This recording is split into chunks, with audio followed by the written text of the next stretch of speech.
I got so much motherfucking design on right now. Break it down, bring it back, make it clap. I got 3 old thoughts, new guap, wear that thing. Bitches on my line, and you know. Ande lumut. Dahulu kala berdirilah 2 kerajaan besar di wilayah Jawa Timur, yaitu Kerajaan Jenggala dan Kerajaan Kediri. Kerajaan Jenggala dipimpin oleh Raja Jayanegara dan Kerajaan Kediri dipimpin oleh Raja Jayanggerana. Untuk mempersatukan kedua kerajaan dan menghindari peperangan, maka dijalinlah sebuah ikatan pernikahan antara Panji Asmanabangun putra Raja Jenggala dan Dewi Sekartaji putri Raja Kediri. Suatu hari kerajaan Jenggala diserang musuh. Ketika pertempuran berlangsung, Dewi Sekartaji melarikan diri. Dia menyamar sebagai gadis desa dan tinggal dengan seorang janda dengan 3 orang anaknya, yaitu Kelenting Abang, Kelenting Ijo, dan Kelenting Biru. Dewi Sekartaji diangkat menjadi anak dan diberi nama Kelenting Kuning. Namun Kelenting Kuning tidak diperlakukan dengan baik. Setiap hari ia selalu disuruh mengerjakan pekerjaan rumah, seperti mencuci, memasak, dan membersihkan rumah. Ketiga kakak angkatnya sangat pemalas, mereka bisanya hanya menyuruh saja. Kelenting Kuning, cuci bajuku, cuci juga selendangku. Baik, Kak.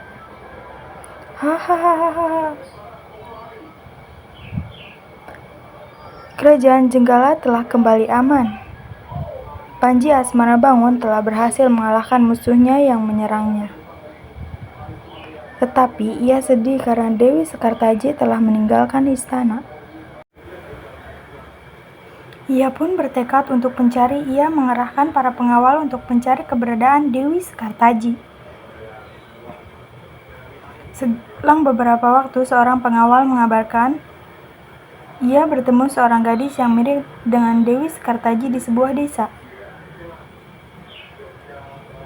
Panji Asmanabangun berangkat ke desa Dadapan. Desa itu berseberangan dengan desa di mana Kelenting Kuning tinggal.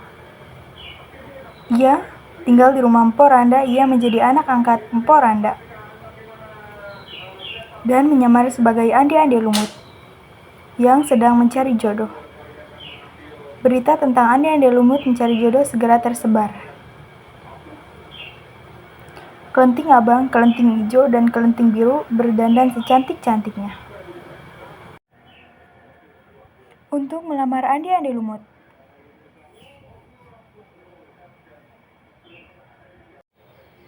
Kelenting Kuning, kamu tidak usah ikut melamar. Kamu di rumah saja, pergilah ke sungai dan cuci semua baju kotor itu. Perintah Kelenting Biru. Mereka pun segera berangkat. Kelenting Kuning segera pergi ke sungai untuk mencuci. Tiba-tiba datanglah seekor burung bangau memberinya sebuah cambuk. Pergilah melamar ande-ande lumut agar kamu dapat bertemu dengan Panji Asmanabangun, dan bawalah cambuk ini, kata sang bangau. Kelenting Kuning pun bergegas pergi ke desa Dadapan. Ia dan ketiga kakak angkatnya lebih dulu sampai ke rumah Empo Randa. Secara bergantian Kelenting Abang, Kelenting Ijo, dan Kelenting Biru menunjukkan kecantikannya ke depan ande-ande lumut. Tetapi tak satu pun di antara mereka terpilih. Beberapa saat kemudian, Kelenting Kuning sampai di rumah Empo Randa. Ande-ande lumut memilih Kelenting Kuning sebagai istrinya, karena dia tahu bahwa Kelenting Kuning adalah Dewi Sekartaji.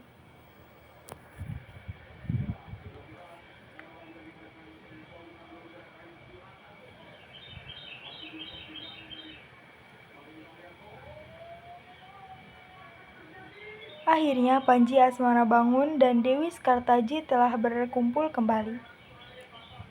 Mereka mengajak Poranda untuk tinggal di istana sebagai ucapan terima kasih. Mereka pun hidup berbahagia.